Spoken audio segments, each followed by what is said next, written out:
Hola a todos, estamos en directo. Veo que hay mucha gente aquí. Pues empiezo a... Primero, antes de todo, muchas gracias por estar aquí. Vamos a empezar hoy vamos a hablar un poco de lo que es, todo lo que estamos viviendo todos nosotros aquí, tanto aquí en España. Yo estoy en Madrid, me llamo Tiago, ¿vale? Estoy muy olvidado, pero me llamo Tiago.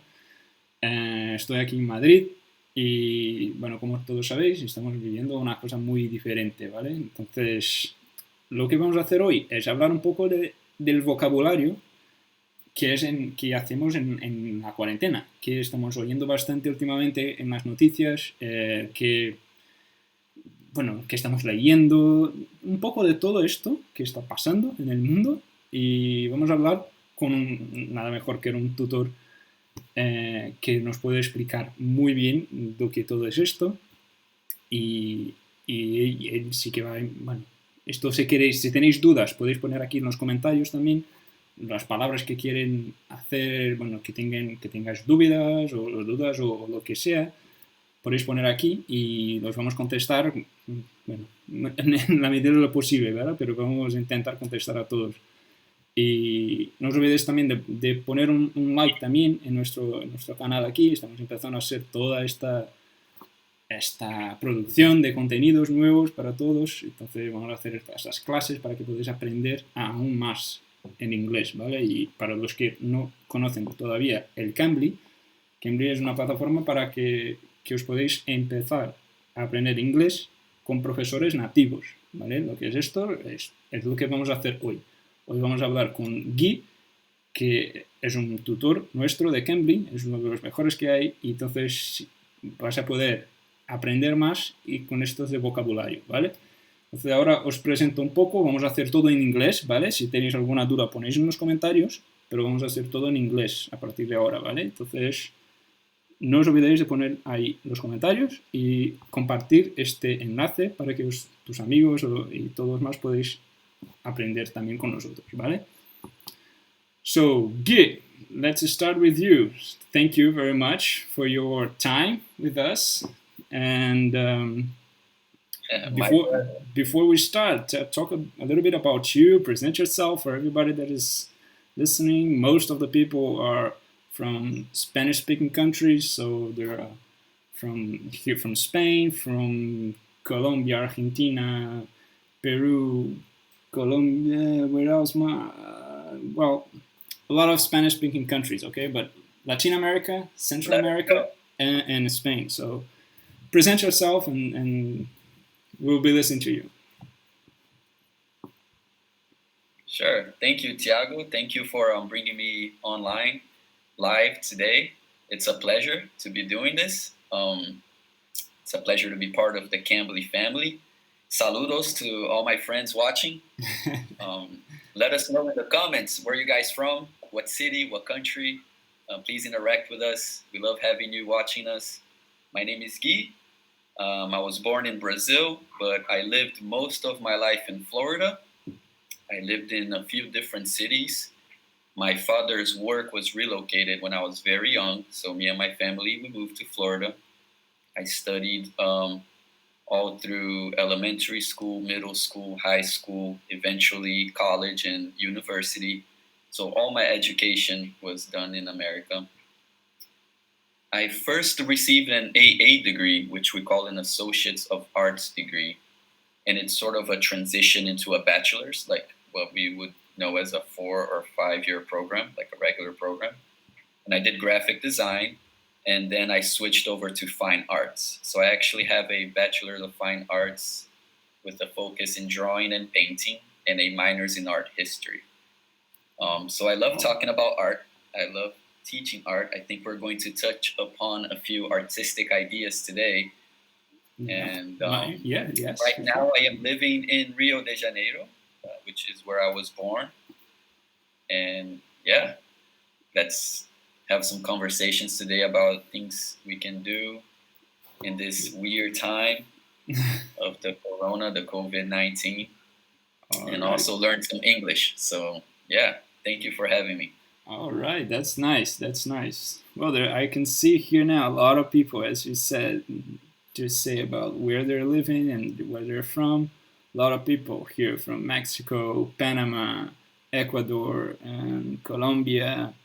Well, there's a lot of people. Hi, everybody. So, if you have Right. any word, specific word that you wanted to know about these all these new vocabulary that we're seeing, please let us know here. Okay, so I prepared a little bit, a few words that we are listening a lot.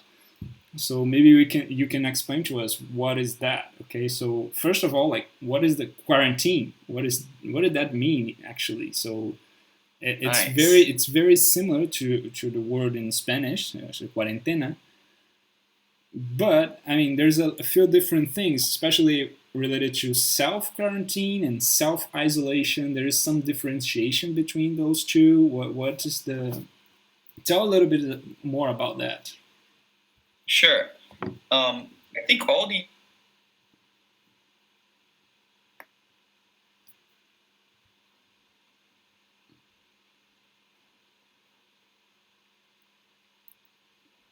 What we are not listening to you.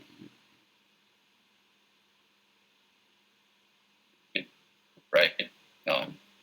Everything good? Yeah. Tiago? Now we're back. Now we're back. All right. All right. Cool. Okay. Yeah. So as I was starting to say, I think all these terms are being used quite loosely, basically to refer to a time where people are in isolation or they're being secluded. I think quarantine, specifically, when you're speaking like scientifically, is a measure that is imposed on an individual or a group that is believed to be in risk of having been infected with some sort of disease. It could be animals as well, but we're using mostly in the context of people. And the word quarantine, I believe, comes because of cuarentena, like you said, it refers to 40. I think it was a practice adopted in like the 1300s during the time of the plague. And it's the amount of time that they would put ships in observation because they were believed to maybe have been infected, the goods with some sort of disease or the plague itself. So the word stuck. Today no longer means the 40 days necessarily. It just means that it's an imposed period of time of isolation on a person or group who is believed to have been infected. So they may be asymptomatic. What is asymptomatic, right? It means that it's not showing symptoms. And what are symptoms? Symptoms are they are the effects or results that we can see of something else, right? So the symptoms of coronavirus would be, you have a fever, you're coughing a lot, sore throat. These would be the symptoms, right, of a disease. So when you say asymptomatic, it's that it's not showing symptoms, right? So that would be quarantine, which I believe is an imposed, so it's not on you. So let's say you were traveling abroad. Let's say that you were in America and you went to Disney and you had a good time, and now you just came back home to Colombia, Argentina, whatever you may be living. So a quarantine would be maybe your government saying, hey, you were just traveling to a place where we believe there is a high risk of being infected by this new virus, so you have to stay in seclusion, right? So it's being implemented on you. Whereas self-quarantine would be something that you impose on yourself.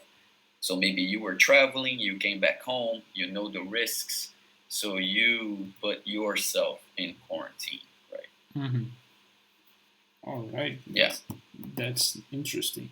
So this term, like the self-isolation, it refers to that, right? It's the time that you take to be at home and not having contact with anybody. So exactly, it's to stop segregations of congregations of people, like people getting together in proximity in big group events, because that is believed to rapidly advance the spread of a disease or a virus.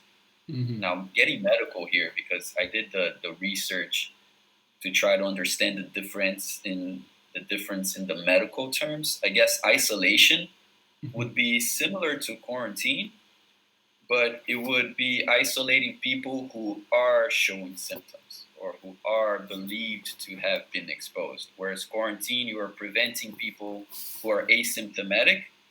Isolation, you're isolating people who have been in contact so that they don't spread to people who are supposedly healthy or not infected.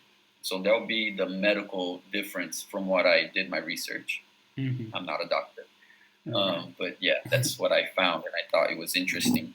But that would be the medical sense. The common sense of isolation is just being secluded, right? It's just being isolated. So yeah, which is, I think, globally right now, it's, I was joking with a friend, it's the first time we have a global group vacation, right? Yeah, that's true. That's true. Yeah, I'm not quite in vacation, but it is true. It is true. Yeah, it's pretty wild. And all of these also, we have social distancing, which would be sort of what you have for the most part in the world right now, which is you're not really being quarantined because you're not forced. I think in some countries they have more strict laws implemented right now. But for the most part, like here in Brazil, it's more of a social distancing call. Yeah. Because you are allowed to go outside, for getting supplies and for things that, some people have to work. But for the most part, it's just what they are asking people to do. And it's just to stop, large groups and events. And yeah, these words, social distancing, would be the next word that we are listening a lot, that we are hearing wherever we go. And that's one of the things that I would ask you as well, like social distancing. This is what is that? It's, they have this, like, for example, here in Spain, we have these social distancing measures that we have to be around 1 meter to 1.5 meters from each other. And right, yeah. So that's what it means, right? Yeah, and it changes too. So yeah, it's social distancing is the application of various measures to reduce the risk of spreading an infection. And like you said, there is an observation that 2 meters is a good distance. In America, we use feet. That will be approximately 7 feet distance. And so there are no like shows and theater, movies, sort of cultural gatherings. In some places, they are more lenient with religious gatherings. In most places, I believe, those are also canceled. So any type of activity where people would be in a large group close together, right? All right. So there are all these measures, and these things keep changing, and depending on where you live.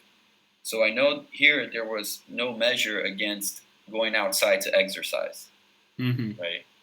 But then they keep coming up with studies that show that people that are going for a run, they're transpiring and their breath can travel further, and it stays how many minutes in the air. So it's not 100% safe. So people would advise against it. Some people say it's okay as long as you're not, in a big group.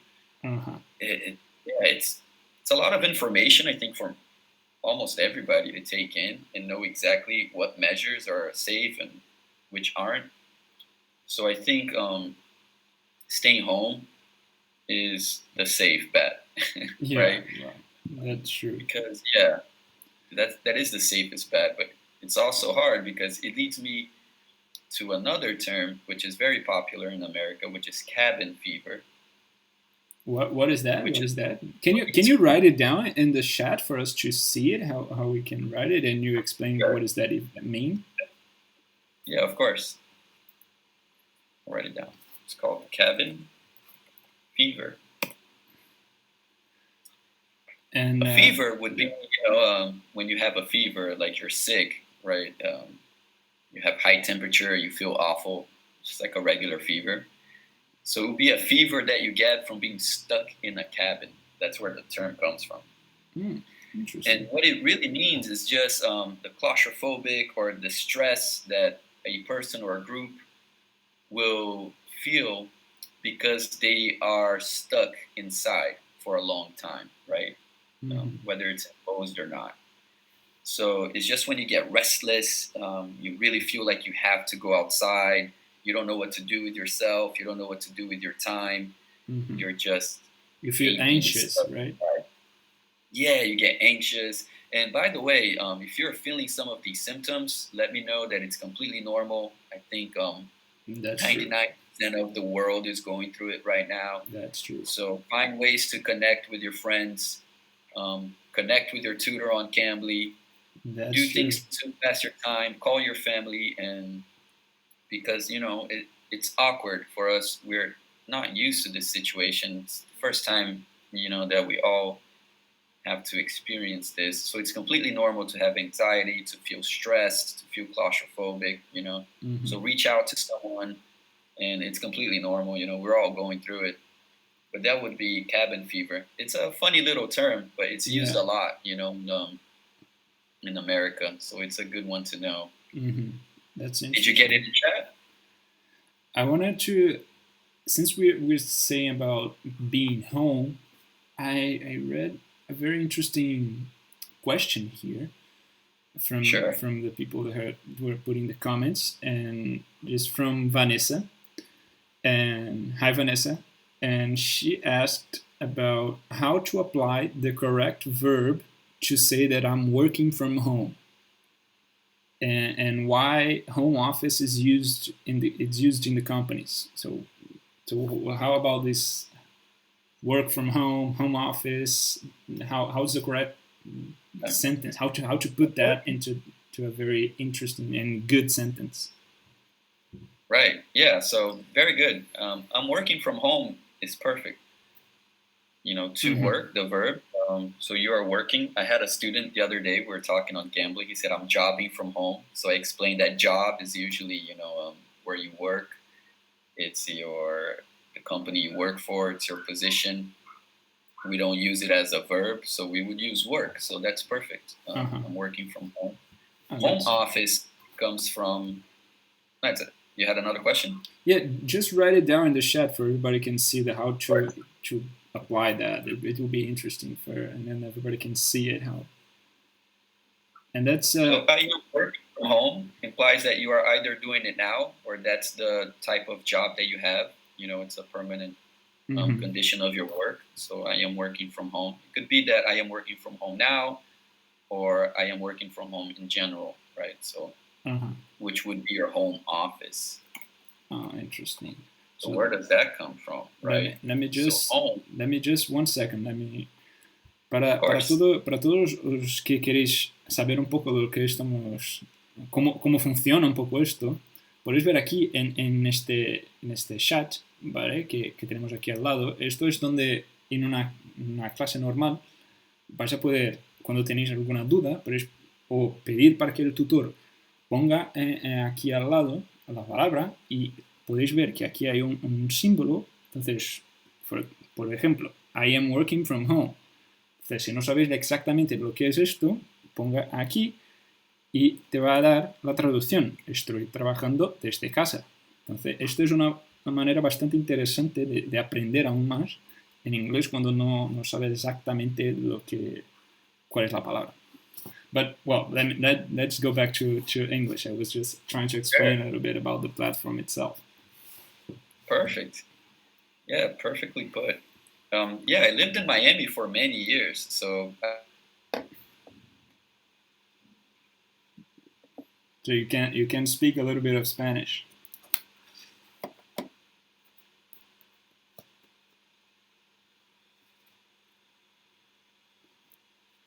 Your audio is quite... It's been... I don't know if it's working pretty well, but I think... Yeah, we're back again. All right, I'm sorry. All right. So yeah, this tool that you're using, I can also use it myself, and it's very handful. A lot of times when it's a beginner student and we're not completely able to understand each other yet, so sometimes it's very useful for the student to send the text and I can translate it. Or maybe if I am trying to tell them something and I don't know how to say it in their native language, I can also use the translation tool. So it works great. Oh, nice. That's nice. Yeah, so home office, your home, right? Your home is the place where you live, which is also the house that you live in. So the difference between the house would be the physical space. Yeah. Your home would be that you live in there. So your home might be an apartment, your home. You know, you can call the country where you live or where you were born, you can also call it your home. So it has a more like a meaning of belonging and where you actually live than just the physical space. An office would be the place where you work. So the usual office and the usual practice is for everyone to go to the same place where they exercise their work. It's where their job is. So maybe it's IT, or it's, you know, you work with business, or you work on Cambly. So you would usually go to the office to work, and that's where all your coworkers would be, and you work together. So your home office, it's like having the office, but in your home. So you're working from home remotely, and it's a practice that a lot of people that work online, they usually maybe have a day or two of the week where they can work from home, depending on what their job is. But it's pretty much how most people are working out during this time of Corona. It is true. You know, it makes a lot of people able to still work, which is great. And you know, it's not every job that has that ability. Let me ask you something that one other comment put it here. Isabella is asking if it's okay, like working from home or working at home. It's both okay. How's the difference between the two? Yeah, that's a very good question. Working at home would also work, but it implies more so that you're doing a job in your house. So maybe you're working at home. It may sound like your work, what you're exercising, has to do with the home that you're in, right? So maybe you're cleaning, you're repairing, you're doing something at home. So when you say you're working from home, it means that you're working within your home, but your work is not necessarily involved with your home, right? So your work might be something related to outside, might be something virtual, but you are doing it from your house, right? So you are at your house, you are at home working, but you're not necessarily working to the context of your home, right? You're working, doing something else. You're teaching or you're programming, whatever it may be. Interesting. Yeah, so you say, I am exercising at home, right? To bring it to a different context. Okay, then that means you're not going to the gym to exercise. You're doing it at home, right? You wouldn't say from home because you're in the context of your home doing that task. So it's a little different. Yeah, she just asked you again about the task, so that you just put it perfectly. And Samuel is asking how can he pronunciate the word quarantine correctly? So can you just make it sure for him to he wants us to say, how can I say cuarentena? And it's actually quarantine, but Git can say it much better than I do. So.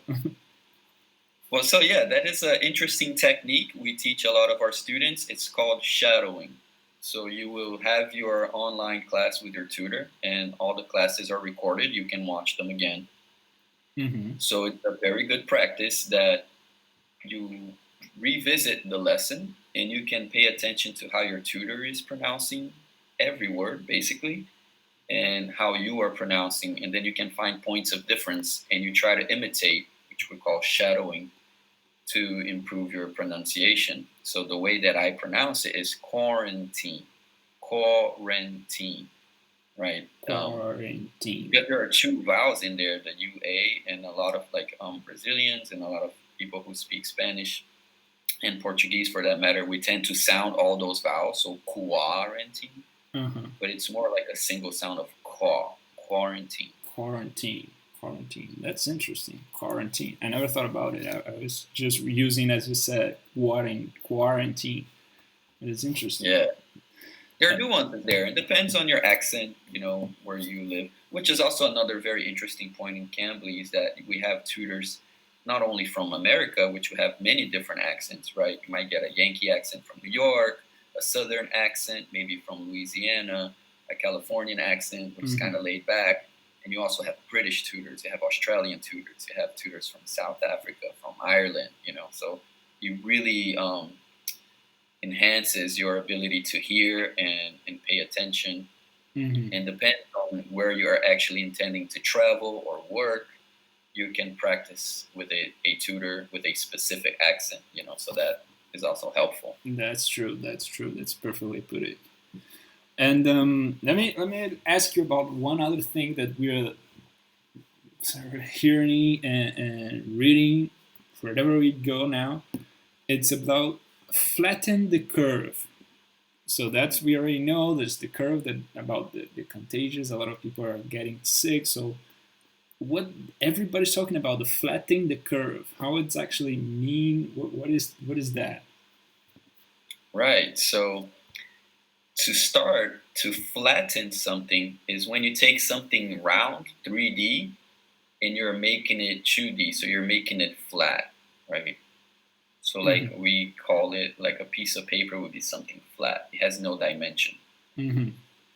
Flatten the curve, you're talking about the curve of the graph of the coronavirus, right? Yes. Exponential. It goes up very high, very steep. If you look at the graph for all the countries pretty much, you will see that from the first infected, right, up to about 30 days, it sort of has a slow growth. And then it hits about the 30-day mark and it really starts going off exponentially. And it supposedly is going to reach a very high peak. And what does that mean? That means a lot of people infected at the same time. So what they mean by flatten the curve is to take that very high curve and make it smaller. Try to reduce it as much as you can so you don't have a peak of infections at the same time, because the problem of having that peak is that most health, the health departments in most countries can't support that. It's too many people sick at once, so you don't have enough beds, you don't have enough doctors, you don't have enough nurses to attend and care for everybody. So you saturate the health system. Okay, so, that's interesting. Yeah, you're trying to reduce that peak, and that's where the isolation comes from. And so you reduce the number of infections at the same time, so that while there are people infected and sick, we can try to make sure that all these people can be taken care of. Which is kind of tricky because you're flattening the curve and you're also prolonging it. So you are prolonging the time that the virus is going to be around a little bit, but so that you can try to take care of all the sick, and try to have the best number of recoveries possible. All right. That's interesting. That's nice. So flatten, it means to be something flat, right? It will be exactly. Like so imagine you bought a piece of land and you want to build your house there, right? But this land is very irregular. There's a little hill and there's, maybe a hole. So you want to flatten that land so you can build your house. It needs to make it flat, to make it plain, right? All right. That's perfectly put it. And I wanted to ask you something about lockdown and outbreak. Those two words are very well known now as well. So what's the difference between the lockdown and the quarantine itself? I don't know if there's any major difference, and what is actually, it's the outbreak. So what is that, the differentiation between the two of those? Yeah, so the lockdown is these implemented measures that are meant to keep people in isolation. So it has a lot to do with all the terms that we already used. Whereas the social distancing, which may sound very similar, and because these words, they're all within the same context, the social distancing were these measures that are advised. A lockdown will be like laws implemented, pretty much. So these are like official restrictions that, like right now here, the beaches are officially closed. You cannot step on the sand. And if you do, there are going to be, reprehensions. So you might be arrested, you might have to pay a fine, whatever, So these are not just what you're advised to do. These are rules, right?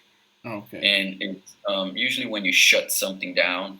So people might be familiar with the word lockdown coming back from sports. In America, it's used all the time when they say the NBA is on lockdown. So that means that they shut down the games. There are no games being played. So it's when you lock down something, is when you kind of stop it from working, right, from happening.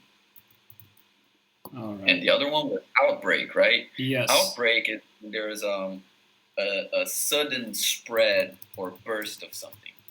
So we usually use it with a disease or an infection. So there's an outbreak of smallpox or coronavirus, for that matter. So when you have a sudden rapid spread of a disease, which is not usually the norm for that place. That's interesting. Outbreak. Yeah, we can also use it in different contexts, like you're having an outbreak, like acne or something, when you're just suddenly having a lot of acne. But I don't know. There are some different uses, but it's usually used for like a disease or like an outbreak of an epidemic, which is another word that's been around a lot, epidemic and pandemic. Yes. I don't know if you had these down for us to talk about, but these are also... So, yeah, that's interesting. So let me ask you about one question that Of course. That Alejandro put it here, and he wanted to know tasa de mortalidad y tasa de letalidad. What's the difference between the mortality rate? I think is that how can you say the mortality rate, how the number of people who are actually dying, and the percentage maybe of the people. I don't know if there is the proper way to put it in English, Alejandro, but I will try to, let's say, see if Gui got it. But it's basically the mortality rate, I think, and the lethal. I don't know if there's, but you can explain for us better than me. All right, very interesting. Like I said, I'm not an expert on any of this. I'm an artist, but I'll try my best. These are getting very technical questions. I like it. That's nice. From my understanding, I'm not doing any research. I'm not cheating, looking on Google. I would say, and if I understood the question right, I think there are some differences between like the fatality rate or mortality rate versus, what was the other term that you used last? It was the... it's actually, he wanted to know how to say it. It is right to say mortality rate and fatality rate. I don't know if it's fatality or the lethal, I don't know, rate, something. Yeah, so the lethal would be like how lethal something is like how much is it able to kill. So the lethal rate would be a little different, I think. I think the mortality rate is what we used mostly, right? You could even say the death rate, but that sounds a little cold and so scary. try to put it in the chat, so maybe we can use the translation in the chat and see what is that. If it's I will write it down here, and then let's see if it's okay, and then I will tell you. So do you want me to translate it, or you want you to translate it? Yeah, I am put it here. So tasa de mortalidad is mortality rate. Yeah, that's how it's showing for me. And tasa de what was the lethal? Yeah, lethal. Letalidad. So I would guess that the lethal rate would be the rate of how likely something is able to kill. And the mortality rate would actually use the numbers that we have of how many people have been killed compared to the number of people infected. So the mortality rate, I think it's something that is actual accounting for the numbers that we have. And through that, we can make an estimation of what it is, the lethal rate of the coronavirus, right? So we know that, I don't know, I'm going to make up some numbers, and, you know, like 1 in 100 people have died. So that was the mortality rate. That's the fact, right? 100 people were infected, 1 person died. So that is 1 in 100, right? So that is the mortality rate. So from that, we can get to the number of the lethal rate. So it has a 1 in 100. So we can estimate it that, you know, if another 500 were infected, you know, maybe another 5 would also die. I don't know. I could be wrong. These are synonyms, you know. I think these are used pretty much to explain the same thing, but I think mortality rate would be the most commonly used. So you can go with that, and you're going to be okay. All right. And another question here. Now we're having a lot of questions, and all right. A todos que estáis aquí poniendo comentarios, estamos intentando, pero hay muchos comentarios, pero estamos intentando, ¿vale? Estamos leyendo algunos y ya volveremos con esto. And now Antonio is asking, do you think the social media tools are being used by political parties? That is a very interesting question. Yes. I try not to get too political. Yeah. However, the social media is a reality, and it is used by everyone and everything. Businesses, news outlets, you know, why wouldn't you believe that, you know, political parties or whoever, these intelligence agencies aren't using it? I would believe they do. Now, to what extent, right? It kind of has been proved that Facebook was involved in, you know, like the election, you know, there's all these things. Yeah, I think they are. But is it to really distort the reality or to alarm? Or is it to actually just bring awareness, right? I think it could be used in both ways. All different. Yeah. So I think they're involved somehow. That's nice. So I wanted to know, a lot of people are like asking and searching about what actually we can do, right? Or what to do while we at home. And I read something very interesting on the internet. I don't know if it's true. Maybe that you can even talk a little bit about it. And I saw that Shakespeare, he wrote it, one of his best works so far, and during a quarantine. And I kept thinking about it. Okay, we are in quarantine now. A lot of people are searching for things about how to do it. And there's one thing we can see a lot. There is a DIY. What does this DIY means? And how maybe, what does that even mean? Because sometimes we see that a lot, but we don't know exactly what it means. All right. Very good question. So DIY is nothing else than do it yourself. And I'll write it down for you. All right, perfect. So do it yourself, it's do it your own, learn it how to do it without nothing, right? Yeah, exactly. That means you're going to do something by yourself, right? So do it yourself.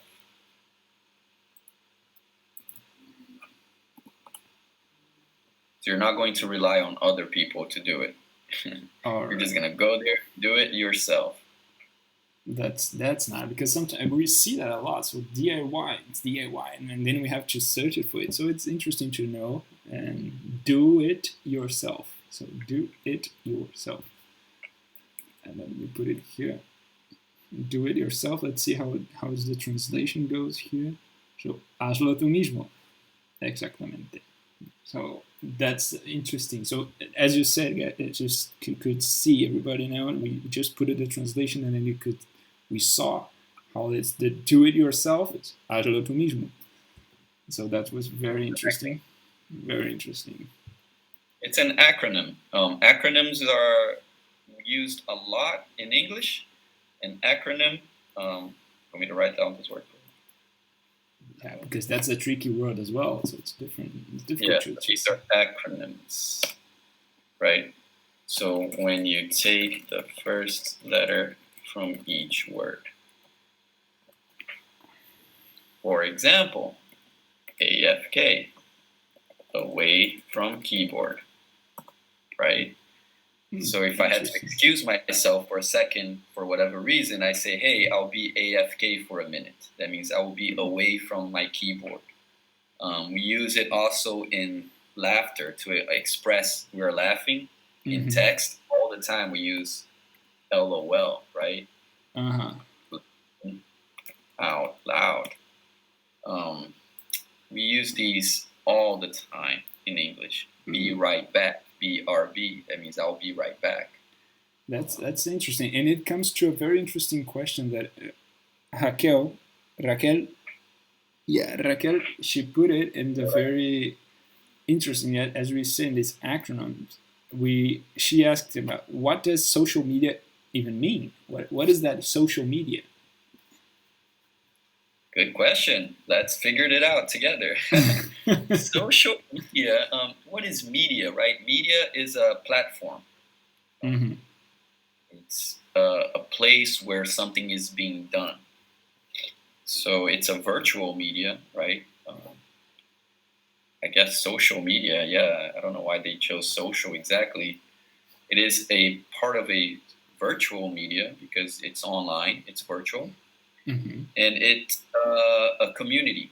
It's trying to bring people together into groups of interest or people that you know, depending on the social media that you use. Some are more, related to work. Some are more related to your friends. Some are to share pictures. But I guess it's a media where you're socializing, right? Where you're having some type of group being formed and people can exchange information. So I think that is why it's called social media. Yeah, and it's a place for everybody to share, maybe, right? To be connected on the digital. Yeah, to connect, exactly. Yeah. It's a way to connect it digitally, maybe. Yeah. And let's see if there's anything more here that we. Do you have anything interesting about these? An interesting word or an interesting acronym that you can remember right now? There's so many of them. I used some that are used.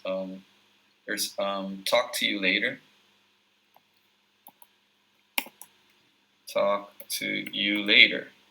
TTYL. There's a lot used for laughing, like laugh out loud, rolling on the floor laughing, raffle. There are too many to remember right now. Do you know this one? There's the Guille is asking about FYI. Other example could be FYI. That perfect for your interest, right? What did he say? For your interest. Yeah, it could be for your interest. I know it as for your information. I guess interest will work. That could be two. There's the two meanings for that. Yeah, which they're similar. Yeah, so for your interest, something you're interested in. For your information. I know it as for your information. So it's when someone's giving you like an explanation. So FYI, I did whatever, or I have to do something, or you, or this, or that, whatever. So yeah. So it could be something. There's a lot of acronyms. They're interesting to learn. Could be something that they used since from in the United States. Could be something that why I could have a meaning in Florida, for example, where you grew up, or could be different in California, for example. Can be that. Yeah, I'm not gonna say you can't, but I think these are pretty national. They're pretty standard. Some things that change, they're more regional, we call. So national would be something that englobes the whole nation. Mm-hmm. Regional would be something to a specific region. So something that is more regional, I think there are idioms, mm-hmm. which are forms of expression, right? Figurative speech. These are also very interesting things to learn. And I like teaching idioms to a lot of students of mine who already have a deep understanding of English. It's a lot of fun. Yeah. And it kind of steps up your vocabulary and your understanding. When you're watching movies, you're listening to a podcast, you're watching TV shows. These are types of expressions that are used all the time because they are so cultural to Americans. And, yeah. If you live in Great Britain, they also have their own. Mm-hmm. And if you have a literal transition of them, it will go right over your head, just like I used it now, right over your head, right? What does that mean? That means that something went right over your head, so you didn't get it, you didn't understand it, you didn't catch it. So there's a lot of idioms, and they're fun, and they're good to learn. And yeah, it's also funny when you try to translate them literally. It's a good laugh. But these are very good expressions to know. Yeah, and related to these, like the DIY. Okay, so do it yourself. Do you, as you said, you studied art. So can you give anyone like that is searching for DIY things to do? Do you have any tips about anyone can start to paint something or do something? Since you study art, you can give us some more detailed information about it. Yeah. Since I have the artistic vein, I think I tend to lead more towards artistic projects. Although it could be anything really to do yourself, but it could be arts and craft.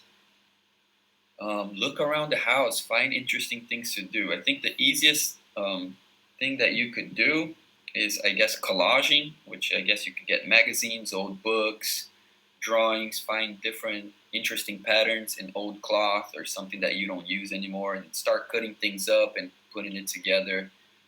Just reimagine that you're in kindergarten again. Just go and have fun. Just make things. I spend most of my day drawing and painting, which I guess is because it's what I am most comfortable and what I enjoy doing the most. But you could sew, you could do collage, you could do digital arts. You could make a song, learn a new instrument, make your own instrument, learn how to code. Learn a new language. Right. Learn a new language for sure. I mean, this is the time. I know there are so many negative things related to, being home, and you miss, closed ones, and you miss going to work and have your daily routine. But it also is a time that we have to learn new skills for sure. That's nice. I am learning how to make a website. I'm not exactly well versed in that, but there's so many platforms nowadays that make things easier for you to do it yourself. And YouTube is such a large community that you can learn literally how to play any instrument. There's so much that you can learn. So yeah, that's true. Yeah, write a book. You don't even have to reinvent a new skill. Like things that you already know how to do, you can just look at it in a different creative way. So you know how to write. So why not write a poem or write a story or write a song? I don't know. But that's nice. Do it yourself. Do it yourself. Just be creative about it. Yeah, be creative with your old clothes that you're about to throw away. Either you donate them, bring them to people who need it, or just cut them up and remake it into something new. Tie-dye. There's so many different things, really. And there's a lot of sources of inspiration in social media. Mm-hmm. There's so many people who are so creative. You can always find like an interesting idea and take it your own route. Yeah, that's nice. Cook a new recipe. Make your own recipe. It could be cooking. It could be arts. It could be, so many different things that you can do. And it really helps. It's an outlet for the time that we have accrued in our hands right now. It's really good to pass the time, to have a good laugh, to learn something that maybe you weren't even aware that you had that talent. Who knows? That's true. So, Guy, I said like we're live here for about now 50 minutes, and we still have a lot of comments here, and I want to make it probably one last comment here from the people, and Raquel, and she's asking about what's the difference, what is slang means, as we are saying, as we were saying about this like these DIY things, acronyms. So she asked about what about the slangs? Yeah, slang. So the slang, different from the idioms, which I was saying. The idiom is sort of like a phrase, right, that is used in a different context. A slang would just be one word, and it's a word that is used with a different meaning than its original, and it's usually something used very informal and by a group of people, right? So like saying something is cool, right? This is very cool. So the actual word cool would mean that something is low temperature, right? It's not very cold, it's cool. But people used to say that it's something fun or something interesting. So that would be a slang. It's just one word that is used with a different meaning than its original, and it's widely understood as that. So you say cool to anyone in America, you might say, yeah, this, you just cooked something, and if someone asks you, oh, is it hot? Is it warm? And you say, it's cool. They will understand it for its original meaning because you're using in that context. But if you tell anyone something, yeah, that person's very cool, they will understand that you're saying he's interesting or he's fun. So it's widely understood, But sometimes it could be some slang used by some smaller groups of people. So then, maybe other people outside of that group may not understand it. So, yeah, but slang is tricky. That's nice. Thanks for the explanation. Sure. And, well, I think we almost get the sense about these vocabularies related from being at home and I want to say, if you want to say like your last, I don't know, say a goodbye for everybody, say if they wanted to reach to you, and yeah, say your, I don't know, your last goodbye for everybody. No, for now. My last word. Sounds pretty deep. All right. Thank you everyone for joining in. Thank you for sending your comments, your questions.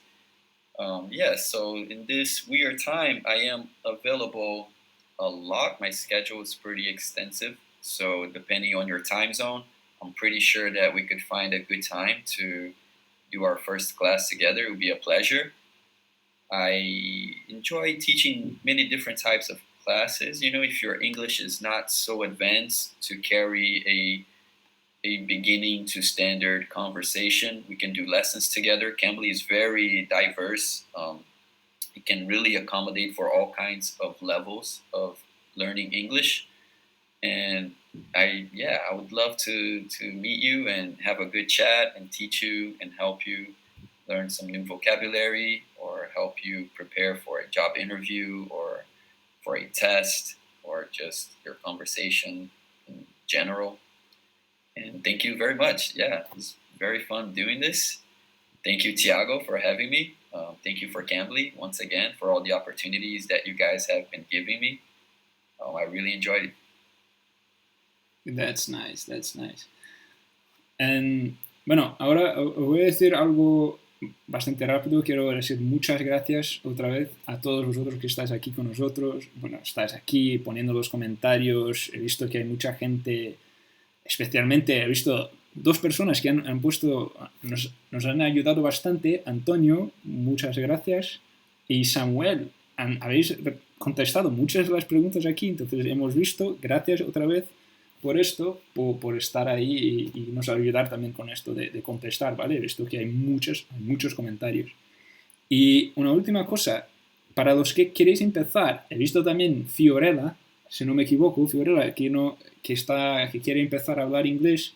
Os voy a poner aquí abajo un código promocional, ¿vale? Que os voy a dar una clase para que puedas probar, ¿vale? El Cambly, saber lo que es. Entonces, hay aquí abajo en la descripción lo que es este código de promoción. Entonces, podéis coger este código, poner en nuestra plataforma y vas a poder coger una clase totalmente gratuita, ¿vale? Entonces, hay también el enlace para el perfil de Gui. Si queréis tener una clase extra con él, podéis ver aquí abajo en las descripciones también el perfil de Gui, ¿vale? Entonces, otra vez, muchísimas gracias. Thank you very much, Gui. Thank you. Gracias otra vez a todos vosotros. Vamos a empezar. Tendremos más de estos contenidos toda semana. Entonces, si tenéis alguna idea, poned en los comentarios más abajo y vas a poder tener más. Vamos a empezar a hacer más de esto, ¿vale? Entonces, cualquier feedback o cualquier otras ideas serán mucho bienvenidas, ¿vale? Muchísimas gracias y hasta la próxima. Bye, Guy. See you. Thank you very much. Thank you. Take care, everyone. Bye bye.